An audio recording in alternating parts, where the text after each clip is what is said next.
నేను సుజాత. ముందుగా బులెటిన్ లోని హెడ్లైన్స్.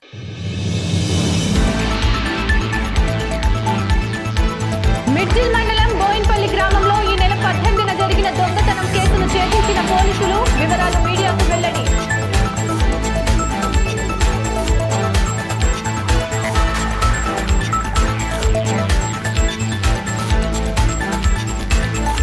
కోయల్కొండ మండలంలో ఉన్న గార్లపాడు గ్రామాన్ని మండలంగా మార్చాలి. గార్లపాడు గ్రామ జేఏసీ నాయకులు.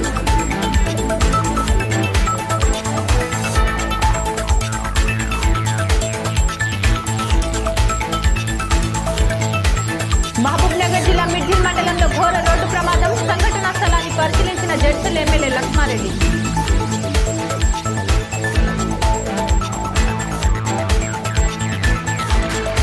మహబూబ్ నగర్ జిల్లా మిడ్జిల్ మండలం బోయినపల్లి గ్రామంలో పెళ్లి వేడుక సమయంలో జరిగిన భారీ చోరీ కేసును పోలీసులు ఛేదించారు. 3 నిందితులను అరెస్టు చేసి వారి వద్ద నుంచి 61 తులాల బంగారం, 2.5 లక్షల నగదును, 2 బైకులను, ఒక ఆటోను స్వాధీనం చేసుకున్నారు. ఈ నెల 18న తెల్లవారుజామున ఇంట్లో చోరీ జరిగి 92 తులాల బంగారం అపహరించినట్లు ఫిర్యాదు రావడంతో కేసు నమోదు చేసుకున్న పోలీసులు విచారణ జరిపారు. విచారణలో పాత నేరస్తులు మహబూబాబాద్ జిల్లాకు చెందిన అంగడి సురేష్, మురళీధర్, పీరయ్యలు చోరీకి పాల్పడినట్లు గుర్తించారు. అందులో అంగడి సురేష్, మురళీధర్, పీరయ్యలను అరెస్టు చేయగా మరొకరు ఫరారీలో ఉన్నట్లు జిల్లా ఎస్పీ రేమా రాజేశ్వరి తెలిపారు. చాలా కేసెస్లో ఇన్వాల్వ్ అయినటువంటి 3 ఒఫెండర్స్ ఎవరైతే కలిసి మన జిల్లాలో ఉన్నటువంటి మిడ్జిల్ పోలీస్ స్టేషన్ లిమిట్స్లో 18వ తారీఖు రోజు ఒక major grave property offence commit చేశారు. 18th రోజు ఇంటర్వీనింగ్ నైట్లో ఈ కేసు అయింది. ఆ కేసు మన దృష్టికి వచ్చిన వెంటనే next day Midjil police grave crime కింద దాన్ని రిజిస్టర్ చేసి సర్కిల్ ఇన్స్పెక్టర్ ఇన్వెస్టిగేషన్ టేకప్ చేశారు. ముఖ్యంగా మన ఫింగర్ ప్రింట్ బ్యూరోకి చేరినటువంటి అధికారులు చేపట్టినటువంటి చాలా మెటిక్యులస్ సెర్చ్ వల్ల మనకు ఒక్కటి ఛాన్స్ ప్రింట్ దొరికింది అన్నమాట. ఆ ఒక్క ఛాన్స్ ప్రింట్ని మేము మన తెలంగాణ రాష్ట్ర పోలీస్ చాలా చక్కగా మెయింటైన్ చేసినటువంటి మన ఫింగర్ ప్రింట్ డేటాబేస్ ఏమైతే ఉందో ఆ డేటాబేస్లో మేము సెర్చ్ చేస్తే ఈ కన్సర్న్ ఒఫెండర్ అంగాడి సురేష్ ఎవరైతే ఉన్నారో అతను ఫింగర్ ప్రింట్ మ్యాచ్ అవ్వడం వల్ల మంచి ఒక క్లూ మనకు మంచి ఒక హెడ్వే అక్కడ దొరికింది. అక్కడికి వెళ్ళి ఆ ఒక క్లూని మేము పట్టుకొని మల్టిపుల్ టీమ్స్ని డిప్లాయ్ చేస్తూ దీనికి సంబంధించినటువంటి 4 నేరస్తులు ఈరోజు మేము అరెస్ట్ చేసి జ్యుడిషియల్ రిమాండ్కు పంపిస్తున్నాము. సో మోస్ట్ ఇంపార్టెంట్లీ దీనిలో ఈ కేసు ఇక్కడ కమిట్ అవ్వడానికి ఒక ముఖ్య కారణం అంగాడి సురేష్. ఇతను ఒక పాత ఒఫెండర్. గతంలో మహబూబాబాద్ జిల్లా, రాచకొండ, సైబరాబాద్, వరంగల్ ఇట్లా రకరకాల జిల్లాలు ఇతను మల్టిపుల్ ప్రాపర్టీ ఒఫెండర్స్లో ఇంతకు ముందు ఇన్వాల్వ్ అయ్యాడు. అతనితో పాటు దాసరి మురళీకృష్ణ, ఇతను కూడా దాదాపు అతను మనకు చెప్పిన లెక్క ప్రకారంగా తర్వాత మన దగ్గర ఉన్నటువంటి క్రిమినల్ డేటాబేస్లో ఉన్నటువంటి లెక్క ప్రకారంగా మోర్ దెన్ 30 ఒఫెన్సెస్లో ఇతను కూడా ఇన్వాల్వ్ అయి ఉన్నారు. వాళ్ళకి సపోర్ట్గా బిజిలి మల్లయ్య అనే ఒక వ్యక్తి కూడా ఉన్నాడు. అతను పట్టుకోవడానికి మనకు టీమ్స్ ఆల్రెడీ తిరుగుతున్నారు. Very soon we will be arresting him also. Bollampalli Peeraiah అని చెప్పేసి తొరూరు విలేజ్కి చెందినటువంటి ఒక వ్యక్తి. ఇతను వీళ్ళకి అవసరమైనటువంటి సపోర్ట్ ఇచ్చారన్నమాట. బండి ప్రొవైడ్ చేయడం కానీ తర్వాత వీళ్ళు చోరీ చేసి తీసుకొచ్చిన ఆ ప్రాపర్టీని అమ్మడానికి వాళ్ళకి సహాయం చేసినందుకు ఈ పీరయ్యని కూడా ఈరోజు మేము అరెస్ట్ చేస్తున్నాం. సో ఈ కేసు ఒక డీటెయిల్స్ ఏంటంటే ఈ ఒఫెన్స్ కమిట్ అయిన వెంటనే ఆ రోజు వీళ్ళు 18th రోజు తొరూరుకి వెళ్ళి వీళ్ళు ఒక ఆటో తీసుకున్నారు. ఆ ఆటో రిక్షాలు వీళ్ళందరూ కూడా కలిసి 4 కూడా అక్కడికి వెళ్ళి బయలుదేరి వీళ్ళు మిడ్జిల్ మండలంలో ఉన్నటువంటి బోయినపల్లి విలేజ్కి వచ్చారు. బోయినపల్లి విలేజ్లో వీళ్ళని దింపిన తర్వాత పీరయ్య ఈ ఆటో రిక్షా తీసుకొని మళ్ళీ వెనక్కి వెళ్ళిపోయారు. ఒక కల్వకుర్తి మధ్యలో ఉన్నటువంటి ఒక ప్లేస్లో వీళ్ళు ముందే మాట్లాడుకొని ఆ ప్లేస్లో వెయిట్ చేయమని అతనికి ఆల్రెడీ వీళ్ళు చెప్పారు. ఈ నేరం జరిగిన క్రమంలో వీళ్ళెవరు కూడా మొబైల్ ఫోన్స్ వాడుకోవట్లేదు. వీళ్ళందరూ కూడా ముందుగా పాత ఒఫెండర్స్ కాబట్టి ఇవన్నీ చాలా జాగ్రత్తగా ప్లాన్ చేసుకొని వచ్చారు అన్నమాట. ఒఫెన్స్ చేయడానికి బోయినపల్లికి వెళ్ళినప్పుడు ఫస్ట్ ఒక ఇంటికి వెళ్ళి వీళ్ళు చోరీ ప్రయత్నం చేశారు. అక్కడ వీళ్ళకి 8,000 క్యాష్ దొరికిందనమాట, 18,000. అక్కడ వేరే ఏం దొరకలేదు కాబట్టి వీళ్ళు బయటకు వచ్చినప్పుడు ఆ ఇల్లు పక్కనే ఉన్నటువంటి ఇంకొక పెద్ద ఇల్లు వీళ్ళు చూసేసరికి ఆ ఇంటికి వెళ్ళి చోరీ చేస్తామని చెప్పేసి అక్కడికి వెళ్తే ఆ ఇల్లు ముందనే ఒకటి పెద్ద అగ్రికల్చర్ హార్వెస్టర్ వెహికల్ ఉంది అన్నమాట. ఆ ఇల్లు ఓనర్స్కి సంబంధించినటువంటి హార్వెస్టర్ అది. ఆ ఆ హార్వెస్టర్ బండిలో ఉన్నటువంటి టూల్ బాక్స్ వీళ్ళు బ్రేక్ చేస్తూ ఆ టూల్ బాక్స్ నుంచి స్క్రూ డ్రైవర్ బయటకి తీశారు. ఆ స్క్రూ డ్రైవర్ తీసుకొని ఆ ఇంటి వెనక కిచెన్ సైడ్ ఉన్నటువంటి విండో ఏమైతే ఉందో, సో వాళ్ళ దగ్గర ఉన్నటువంటి విండో అనేది గ్రిల్డ్ విండో కాదు, ఇట్స్ అ స్లైడింగ్ విండో అనమాట. ఆ స్లైడింగ్ విండో వీళ్ళు ఓపెన్ చేస్తూ దీంట్లో మురళీకృష్ణ ఎవరైతే ఉన్నాడో అతని చేయి లోపలికి వేస్తూ ఆ కిచెన్ డోర్ని ఓపెన్ చేశారు. ఓపెన్ చేసి బ్యాక్ సైడ్ నుంచి ఇంటి లోపలికి వీళ్ళిద్దరు కూడా వెళ్ళిపోవడం జరిగింది. సో ఆ ఇంట్లో అప్పుడు పెళ్లి జరిగినటువంటి సమయం, ఆ ఇంట్లో దాదాపు ఆల్మోస్ట్ 8 మంది ప్రెసెంట్ ఉన్నారు. ఈ బెడ్రూమ్లో ఉన్నటువంటి అల్మిరా నుంచి వీళ్ళు చోరీ చేశారు. ఆ టైంలో చోరీ జరుగుతున్నటువంటి క్రమంలో కూడా 2 మనుషులు ఆ బెడ్రూమ్లో పడుకొని ఉన్నారు. కానీ ఆ టైంలో వీళ్ళు చాలా ప్రొఫెషనల్ ఒఫెండర్స్ కాబట్టి ఎటువంటి నాయిస్, ఎటువంటి సౌండ్ లేకుండా వాళ్ళు ఆ ఒఫెన్స్ అనేది కమిట్ చేశారు. లోపలికి ఎంటర్ అయిన తర్వాత డైరెక్ట్ వాళ్ళు బెడ్రూమ్కి వెళ్ళి ఆ బెడ్రూమ్లో ఉన్నటువంటి అల్మిరా తాళం దాంట్లోనే ఉంది కాబట్టి అల్మిరా ఓపెన్ చేశారు. అల్మిరా లోపల ఉన్నటువంటి డ్రాయర్ని ఓపెన్ చేయడానికి ఇతని దగ్గర ఉన్నటువంటి స్క్రూ డ్రైవర్ వాడుకున్నారు. ఆ స్క్రూ డ్రైవర్తో పాటు ఆ తాళం ఓపెన్ చేస్తూ దాంట్లో ఉన్నటువంటి ఆభరణాలు అన్ని జ్యువెలరీ ఏమైతే వాళ్ళు బాక్సెస్లో పెట్టి అక్కడ పెట్టారో అవన్నీ కూడా తీసుకున్నారు. దాంతోపాటు క్యాష్ కూడా అప్పుడు వీళ్ళు ఇచ్చిన లెక్క ప్రకారంగా 2,65,000 క్యాష్ మనకు కంప్లైంట్ ఇచ్చిన లెక్క ప్రకారంగా ఇది 2 కూడా తీసుకొని మళ్ళీ బయటకి వచ్చి పోతూ మిర్జల్ ప్రాపర్లో ఉన్నటువంటి ఒక పల్సర్ బైక్ని కూడా వాళ్ళు చోరీ చేసుకున్నారనమాట. చోరీ చేస్తూ ఆ పల్సర్ బైక్లు వీళ్ళిద్దరు కూడా కలిసి అక్కడికి వెళ్ళి పారిపోయారు. మళ్ళీ తొర్రూరుకి వెళ్ళి అక్కడికి వెళ్ళి ఇంకొక బైక్ని కూడా వాళ్ళు చోరీ చేశారు. ఆ 2 పల్సర్ బైక్ను కూడా ఈరోజు మన క్రైమ్ టీం రికవర్ చేశారు. అక్కడ చోరీ చేసిన తర్వాత వీళ్ళ సొంత ఊరు వచ్చేసి మహబూబాబాద్లో ఉంటారు. అక్కడికి వెళ్ళి అక్కడ ఒక లోకల్ కాంటాక్ట్తో పాటు వీళ్ళు ఈ ప్రాపర్టీని అమ్మడానికి ప్రయత్నం చేశారు. ఈ లోపల మన క్రైమ్ టీం మరియు ఫింగర్ ప్రింట్ బ్యూరో సిసిఎస్ వీళ్ళందరూ చేసినటువంటి ఒక మంచి మనకు క్లూస్ వచ్చినాయి కాబట్టి మేము ఆల్రెడీ వీళ్ళని ఐడెంటిఫై చేస్తూ మనకు ఉన్నటువంటి ఈ లీడ్స్ని మనము వర్కౌట్ చేస్తూ ఈరోజు మనము వాళ్ళని అక్కడికి వెళ్ళి మనము అరెస్ట్ చేసుకొని తీసుకొచ్చాము. సో మనకిచ్చిన వాళ్ళు కన్ఫెషన్ ప్రకారంగా గతంలో వాళ్ళు దాదాపు 2 కూడా ఇండివిజువలీ 30-40 కేసెస్ గతంలో వాళ్ళు కమిట్ చేశారు. 2 కూడా గతంలో పీడీ యాక్ట్లు సర్వ్ చేసి వచ్చారు. దీనిలో A1 అంగాడి సురేష్ను కూడా గతంలో పీడీ యాక్ట్లు పంపడం జరిగింది. దాసరి మురళీకృష్ణను కూడా పీడీ యాక్ట్లు పంపడం జరిగింది. వాళ్ళు బయటకు వచ్చిన తర్వాత వీళ్ళు ప్రొఫెషనల్ ఒఫెండర్స్ కాబట్టి ఎటువంటి మార్పు లేకుండా మళ్ళీ ఎక్కువ డబ్బులు కావాలని ఒక ఆశపడి ఈ యొక్క ప్రాపర్టీ ఒఫెన్సెస్ కమిట్ చేశారు. కోయిల్కొండ మండలంలో ఉన్న గార్లపాడును మండలంగా ఏర్పాటు చేయాలని జేఏసీ నాయకులు మండలంలో ఉన్న లింగంపల్లి గ్రామాన్ని వెళ్లి అక్కడ ఉన్న ప్రజలకు తెలియజేశారు. ఈ సందర్భంగా వారు మాట్లాడుతూ గ్రామాలలో ఉన్న సర్పంచులు అందరూ గార్లపాడు మండల ఏర్పాటుకు తీర్మానాలు ఇవ్వడానికి సిద్ధంగా ఉన్నారని తెలియజేశారు. అదేవిధంగా మండలం కోయిల్కొండ పెద్దగా ఉన్నందువలన అధికారులకు పని ఒత్తిడి ఎక్కువైందని తెలియజేశారు. సరైన సమయంలో ప్రజలకు పనులు జరగడం లేదని వారు ఆరోపించారు. ఈ కార్యక్రమంలో రాము నాయక్, వెంకట్రామరెడ్డి, నవీన్, రమేష్, యాదగిరి, రాములు తదితరులు పాల్గొన్నారు. మరి గార్లపాడు గ్రామాన్ని 15 గ్రామ పంచాయతీలతో కలిపి మరి గార్లపాడు మండల కేంద్రంగా ఏర్పాటు చేయాలని చెప్పి మరి అవగాహన కల్పించడానికి మరి ఇక్కడ వచ్చినటువంటి మరి పెద్దలు గ్రామ సర్పంచ్ సైబన్న గారు, మరి ఇక్కడ యూత్ కాంగ్రెస్ అధ్యక్షులు మన రవి నాయక్ గారు, మరి అదేవిధంగా మా ఉద్యమ కమిటీ కో కన్వీనర్ వెంకట్రామరెడ్డి గారు, మరి కమ్మరి నరేష్, మరి యాదిరెడ్డి గారు, మరి గ్రామ పెద్దలు, ఉప సర్పంచ్, మరి నాతోటి మిత్రులు, మరి మీకు అందరికీ నా యొక్క హృదయపూర్వక నమస్కారాలు. ఎందుకంటే మనం ఎందుకు కోరుకుంటున్నాం గార్లపాడు అంటే కోయిల్కొండ మండలంలో రవీందర్ నాయక్ ఉన్నారు. మీ గ్రామం నుంచి సోమవారం రోజు పెద్ద మొత్తంలో మరి గార్లపాడు నుంచి మరి మహబూబ్ నగర్ కలెక్టర్ వరకు పెద్ద మొత్తంలో పోయి మెమోరాండం ఇవ్వడానికి మీ వంతు సహకారం కావాలని కోరడానికే మరి మీ గ్రామానికి వచ్చినాము.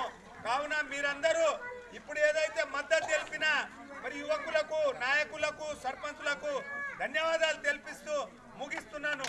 జై హింద్, జై గార్లపాడు. గార్లపాడు గ్రామ పంచాయతీని మండలంగా ఏర్పాటు చేయాలి. గార్లపాడు గ్రామ పంచాయతీని మండలంగా ఏర్పాటు చేయాలి. కోయిల్కొండ వద్దు, గార్లపాడు ముద్దు. కోయిల్కొండ వద్దు.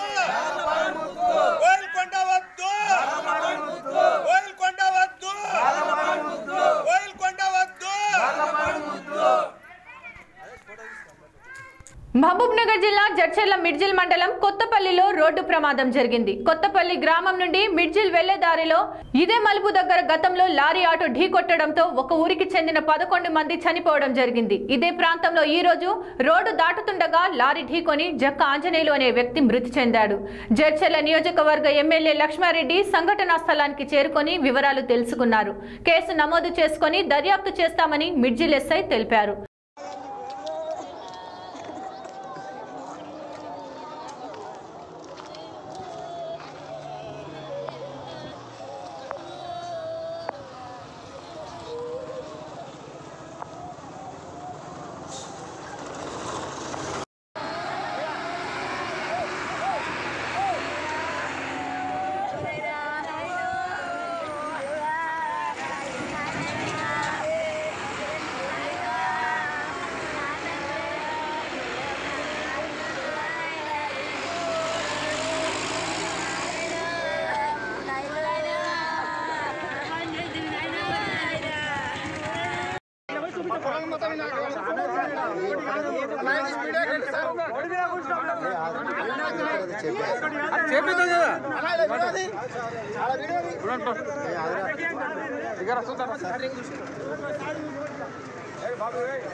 కొత్తకోట మండలం నిర్వేన్ గ్రామ సర్పంచ్ విశ్వనాథంని చెప్పుకోలేని పదాలతో బూతులు తిట్టి తీవ్రంగా అవమానించిన దేవరకద్ర ఎమ్మెల్యే ఆల వెంకటేశ్వర రెడ్డి బహిరంగ క్షమాపణలు చెప్పాలని బీసీ సంక్షేమ సంఘం రాష్ట్ర ప్రధాన కార్యదర్శి రాచాల యుగేందర్ గౌడ్ డిమాండ్ చేశారు.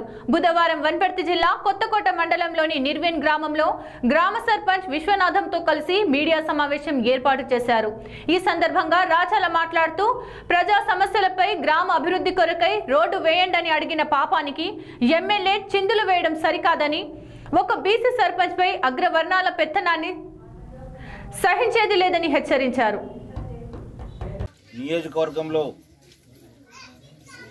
బీసీలపైన దాడులు, బీసీ ప్రజాప్రతినిధులను అవమానించుడు, మీడియా పైన చిందులేయుడు, మహిళా ప్రజాప్రతినిధులను అవమానించుడు ఈరోజు చాలా ఎక్కువగా జరుగుతున్నాయనడానికి అందరూ చూస్తూనే ఉన్నాం, గమనిస్తూనే ఉన్నారు.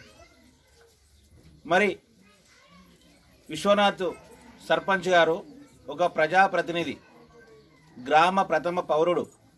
ఈయన ఏదో పార్టీకి సంబంధించిన వ్యక్తి కాదు, ఇండిపెండెంట్గా గెలిచినటువంటి వ్యక్తి, ఏ పార్టీ కూడా సపోర్ట్ చేయలే. అటువంటి వ్యక్తి నిన్న మీటింగ్లో దగ్గర 200 మంది ఉంటారు, అధికారులు కానీ ప్రజాప్రతినిధులు కానీ అందరూ. మరి అందరి సమక్షంలో ఒక రోడ్డు అడిగిన పాపానికి ఈరోజు ఆయన చిందులేయడం మళ్ళీ ఎంతవరకు సమంజసం ఈరోజు ప్రజలకు చెప్పాలి. ఆయన ఏంటి కొరజు అడిగిన ఆయన ఈ రోడ్డు పాలెం నుంచి నిర్వేన్ వస్తుంటే ఒకటే రోడ్డు వీళ్ళ ఊరికి. మేము కూడా ఇంతకుముందు వచ్చినాం, కారు అక్కడనే ఆగి అక్కడ నుంచి నడుచుకుని రావడం జరుగుతూ ఉంది. మొత్తం గండిపడ్డది, 15 రోజులు అవుతుంది. ఎవరైనా కాన్పుకి వెళ్తే ఎట్లా, ముసలోళ్ళని మొదలయ్యే కోవిడ్ కాలం ఏమైనా సీరియస్ అయితే చిన్నపిల్లలకు కానీ వృద్ధులకు కానీ ఎట్లా వెళ్ళాలి బయటికి, అది ఆలోచించుకోవాలి. ఆయన ఇంటి కొరకు అడిగిండా, లేకుంటే ఆయన కమిషన్లు అడిగిండా, లేకుంటే నీ కాంట్రాక్ట్లు ఏమైనా వాట అడిగిండా, కాంట్రాక్ట్ అడిగిండా ఏమన్నా? ఆయన ప్రజల కోసం అడిగిండు, ప్రజల అభివృద్ధి కోసం అడిగిండు. ఆయన ప్రశ్నిస్తే ఆయన బూతుల పర్వం కొనసాగిస్తూ ఈరోజు తిట్టడాన్ని మేము తీవ్రంగా ఖండిస్తున్నాం. ఆ ఎమ్మెల్యే ఆల వెంకటేశ్వర రెడ్డి గారు బీసీ సర్పంచ్ విశ్వనాథ్ గారికి బహిరంగంగా క్షమాపణలు చెప్పాలని చెప్పి బీసీ సంక్షేమ సంఘం తరఫున డిమాండ్ చేస్తూ ఉన్నాం. మరి నిన్న మాట్లాడుకుంటూ ఆయన అనేక పదాలు వాడిండు. బలిసినవు, సర్పంచ్ అయితే బలిసినావు అంటే ఆయన ఏం బలవలే, ఎమ్మెల్యే అయినాక నీవు బలిసినావు, ఈయన సర్పంచ్ బలవలే. ఇంకోటి అంత పొగరింది అంటున్నావు, సర్పంచ్కి పొగరుందో ఎమ్మెల్యే అయినాక నీకు పొగరుందో ఈరోజు నియోజకవర్గ ప్రజలకు అందరికీ అర్థమైతేనే ఉంది. ఇంకోటి ఆయన సర్పంచ్ చేసరికి కొమ్ములు వచ్చినాయా, ఇష్టం వచ్చినట్లు వాట్సాప్ పెడతావు, తమాషా చేస్తున్నావు అంటే ఎవరు తమాషా చేస్తున్నాడు అంటే మా ఊళ్ళతోనే గెలిచి మా వ్యక్తిని తిట్టడం నీవు తమాషా చేస్తున్నావా, లేకుంటే మా సర్పంచ్ గారు తమాషా చేస్తున్నట్లా? ఒకసారి ఏం తింటున్నావు, అన్నం తింటలేవు కడుపుకు, ఎవరినిట్లా మన్నాడు తెలియదా?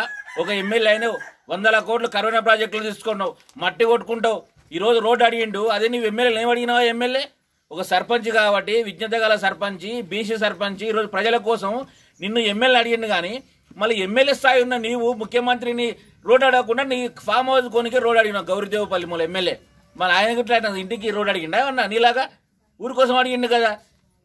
కాబట్టి కొద్దిగా విచక్షణ కోల్పోయి మాట్లాడకుండా మంచిగా ప్రవర్తిస్తే మంచిదని చెప్తా ఉన్నాం. ఇంకోటి అంత మోదవీరు అనుకుంటున్నావు, ఇంతకుముందు ఏ కొడుకన్నా చేసిండా అంటే నీవేం పొడిచినావా? ఇంతకుముందు ఏం చేసినావు అంటే మొత్తం నీవే చేసినావా? ఇండిపెండెన్స్ నుంచి ఎవడు చేసలేడా అంటే గతంలో కించపరచడం ఎందుకు? నీవు ఏం చేసినావో చెప్పు. వాడి చేయకనే నిన్ను గెలిపించిండ్రు 2 సార్లు, మరి నీవేం చేసినావు? గత పాలకులు బాగలేరనే తెలంగాణ బాగుందని చెప్పి తెలంగాణ రాష్ట్ర సమితికి నమ్మి ఓట్లు వేసిండ్రు. ఇదే గ్రామానికి నేను అడుగుతున్నా, నీవు నియోజకవర్గానికి ఎన్ని రోడ్లు వేసినావు? ఏమనంటే నేను రోడ్లు వేసిన అంటావు అంటే కేంద్ర ప్రభుత్వం రోడ్లు అవి నీవు వేసింది కాదు. ఎన్ని నీళ్ళు ఇచ్చినావు? కరోనా ప్రాజెక్టు చేసి దాంట్లో కాంట్రాక్టర్లు నీవే తీసుకుంటేవి, నియోజకవర్గంలో ఉన్న చెరువుల మట్టి అంతా నీవే కొట్టుకుంటేవి, కమిషన్లు తింటివి. మళ్ళీ ఏడుంది కరోనా ప్రాజెక్టు? ఇంకోటి అన్నావు కాంట్రాక్టర్ చేయకపోతే నేను బాధ్యత అని. అంటే ఇప్పుడు కాంట్రాక్టర్ చేసి నీవు కూడా కాంట్రాక్టరే కదా, మరి నువ్వు చేయకుండా ఈరోజు ప్రభుత్వాన్ని అడుగుతారా లేకుంటే కాంట్రాక్టర్ని అడుగుతారు ఎవడన్నా? కొంచెం ఏంది నువ్వు బీఈ సివిల్ ఇంజనీరింగ్ చదువు ఇదేనండి చదువు? ఏం చదువు చదివినావు నువ్వు? అరే ఎంత అడిగినోడు విన్నా ప్రశ్నించిన కేసులు మాట్లాడతావా? అంటే ఎవరు అడగవద్దా? మొన్న మహిళ పిటిషన్ అట్లే మాట్లాడుతీవి, మీడియా వాళ్ళు మాట్లాడితే గొట్టాలంటివి. ఏంది ఇది? ఈ ప్రజాస్వామ్యంలో ఉన్నావా లేకుంటే రాజరికంలో ఉన్నావా? అంటే నువ్వేం చేసిన అడగొద్దా? ఇంకోటి ఏమన్నావు నువ్వు? తిక్కనా కొడుకోవు, ఒక్కొక్క పదవి పచ్చి చాలా ఇది తమాషాలు జరుగుతున్నావు నీ అవ్వ అంటే ఏంది ఇది? ఏం భాష? ఇంకోటి చెప్తా ఉన్నాం, ఇదొక బీసీ సర్పంచ్ విశ్వనాథ్ మీద జరిగినది కాదు, బీసీ సమాజం మీద కూడా ఈరోజు మాకు అగౌరవంగా భావిస్తూ ఉన్నాం. ఖచ్చితంగా మా ఆత్మగౌరవం దెబ్బతిన్నది కాబట్టి నీవు బహిరంగ క్షమాపణ చెప్పే వరకు ఈరోజు రాష్ట్ర వ్యాప్తంగా కూడా బీసీ సంక్షేమ సంఘం ఆధ్వర్యంలో రేపు కూడా ఉమ్మడి జిల్లా వ్యాప్తంగా కూడా ఈరోజు నిరసనలు జరపాలని చెప్పి మేము పిలుపునిస్తా ఉన్నాం. రాష్ట్ర కమిటీ ఇప్పుడే మా రాష్ట్ర అధ్యక్షులతో మాట్లాడినాం. వారి ఆదేశానుసారం ఉమ్మడి జిల్లా వ్యాప్తంగా రేపు నిరసనలు తెలియజేస్తా ఉన్నాం. ఒకవేళ అప్పటికి కూడా నీవు దిగొచ్చి క్షమాపణ చెప్పకపోతే తెలంగాణ రాష్ట్ర వ్యాప్తంగా కూడా ఈరోజు నిరసనలు చేయడానికి బీసీ సంక్షేమ సంఘం తరఫున పిలుపునిస్తా ఉన్నాం. అదే సందర్భంలో రేపు మాకు బీసీలకు ఆత్మగౌరవం దెబ్బతిన్నది కాబట్టి మాకు ఈ విషయమై జాతీయ బీసీ కమిషన్ కూడా మెంబర్ ఆచార్య గారి దృష్టి కూడా తీసుకుపోయినాం. ఆయన కూడా రేపు రమ్మని చెప్పిండ్రు. వాళ్ళ దృష్టి కూడా తీసుకెళ్లి ఖచ్చితంగా హ్యూమన్ రైట్స్కి వెళ్తాం. నిన్ను వదిలిపెట్టే ప్రసక్తి లేదు. నీతోన పవర్ ఉండొచ్చు, పైసలు ఉండొచ్చు, కానీ ఈరోజు బీసీ జనం మా వైపు ఉంది. ఈరోజు ఓటేసిన ప్రజలు సర్పంచ్ గారేమని ఉన్నారు కాబట్టి నువ్వేం చేయలేవు. పైసలు ఉంటే ఏమైనా మాట్లాడచ్చు అనుకుంటే అది భ్రమ. ఈరోజు మళ్ళీ ఇంతమందిని అక్కడ ఉన్నారు, ప్రజాప్రతినిధులు ఉన్నారు, వాళ్ళందరూ ఏం చేస్తున్నారు అంటే ఎమ్మెల్యేకి అంతా ఓడియం చేసి ఎందుకు మీరు అంత బతుక అవసరం మీకు అర్థం కాదు. అంటే ఎందుకు అట్లా బతకాలి అంత సిగ్గు లేకుండా? కడుపు అన్నం తింటలేరా? అరే మరి అంత భయపడవా ఎమ్మెల్యేకు? అందుకేనా మీ అందరు మీ పార్లకు చేరుకున్నది. ఎవరు ప్రశ్నించవద్దు ప్రజా సమస్యల పైన అని. ప్రశ్నిస్తే వాళ్ళు తిడతారు. ప్రశ్నించకుండా మీరు వచ్చినప్పుడు ఫ్లెక్సీలు కట్టి ఆహా ఓహో అంటే వాడు మంచోడు. ఇదే పద్ధతి సంస్కృతి, నీచ సంస్కృతికి ఈరోజు దేవరకద్ర నియోజకవర్గంలో ఈయన తిరలేపుతున్నాడు. కాబట్టి ఇకనైనా కూడా ఈ యొక్క బీసీల జోలికి వస్తే ఊరుకునేది లేదు. ఖచ్చితంగా నీకు ఎంత పొగరుందో అదంతా కూడా దింస్తాం. వచ్చే ఎన్నికల్లో నీకు కర్రగాల్చి వాత పెట్టనిక కూడా ఇదే బీసీలు ఇదే విశ్వనాథ్ కూడా ఈ నుంచే ఈ వేదికన తయారవుతుంది. ఖచ్చితంగా మండల ఇదే వేదిక నుండి చెప్తా ఉన్నాం. విశ్వనాథ్ అన్నావు కదా, ఇదే విశ్వనాథ్ బీసీ ఉద్యమాన్ని రేపటి నుంచే కొత్తకోట మండలంలో ముందుండి నడిపిస్తాడని చెప్పి తెలియజేస్తా ఉన్నాం. గట్టు ఎత్తిపోతల పథకాల టెండర్లు పిలిచి వెంటనే నిర్మాణాలు ప్రారంభించాలని ప్రగతి భవన్లో నీటిపారుదల శాఖ ఉన్నత స్థాయి అధికారులతో నిర్వహించిన సమావేశంలో అధికారులకు ఆదేశించిన సందర్భంగా సీఎం కేసీఆర్ చిత్రపటానికి జోగులాంబ గద్వాల జిల్లా జెడ్పీ చైర్పర్సన్ సరితా తిరుపతయ్య పాలాభిషేకం చేశారు. చైర్పర్సన్ మాట్లాడుతూ నడిగడ్డను అభివృద్ధి పదంలో నడిపేందుకు తెలంగాణ ప్రభుత్వం కృషి చేస్తోందని, ప్రజల సంక్షేమమే ధ్యేయంగా దేశంలో ఎక్కడా లేని సంక్షేమ పథకాలు అమలు చేస్తోందన్నారు.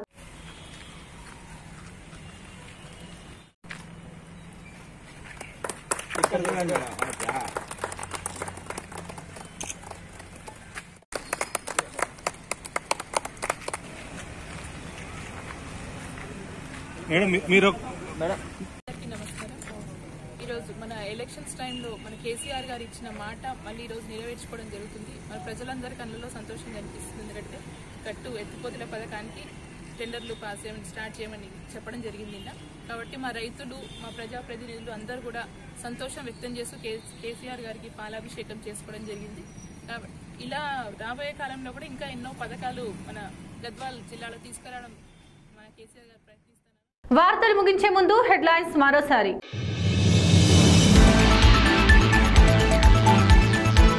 మిడ్జిల్ మండలం బోయిన్పల్లి గ్రామంలో ఈ నెల 18న జరిగిన దొంగతనం కేసును ఛేదించిన పోలీసులు. వివరాలు మీడియాకు వెల్లడి.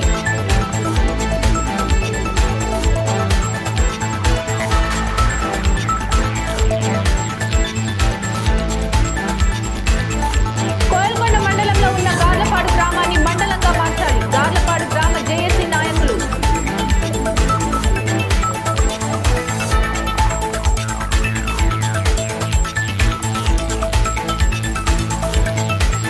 మహబూబ్నగర్ జిల్లా మిడ్జిల్ మండలంలో ఘోర రోడ్డు ప్రమాదం. సంఘటనా స్థలాన్ని పరిశీలించిన జడ్చల్ ఎమ్మెల్యే లక్ష్మారెడ్డి.